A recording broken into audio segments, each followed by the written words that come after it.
Hello મિત્રો, જય શ્રી કૃષ્ણ. તો અમે આવી ગયા કચ્છમાં દયા પર મારા વચટ મામાજીના ઘરે, લખુ મામાના ઘરે.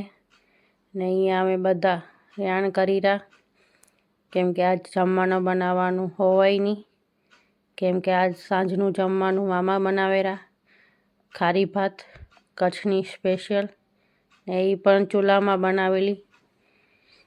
તો અમે આવી ગયા દયા પર અષાઢી બીજ કરવા કચ્છમાં. ને અહીંયા જો મામાએ મસ્ત વઘાર કરી દીધો હોય ખારી ભાતનો, કેમ કે અહીંયા પેટલાદ આવે તોય અમે મામા કને બનાવરાવી ખારી ભાત. આ તો કચ્છમાં એટલે જો અહીંયા મામા ખારી ભાત બની ગઈ એટલે ચમચાથી ઊંચું કરીને બતાવેરા. સરસ મજાની ખારી ભાત તૈયાર થઈ ગઈ.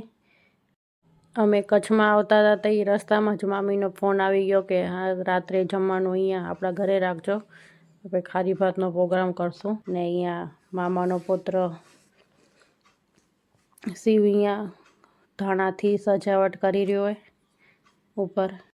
અને ખરેખર સાંજે જમવાની બહુ જ મજા આવી ગઈ, કેમ કે કચ્છની ખારી ભાત મામાના હાથની અને મામીની હાથની રાબ. ને રાબે વર્ષો વીતી ગયા હતા પીધી એને, તો બહુ મજા આવી ગઈ સાંજે જમવાની.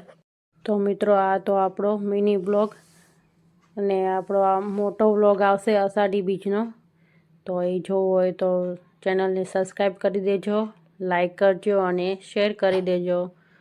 તો જય શ્રી કૃષ્ણ બધાને, જય રામાપીર, આવજો.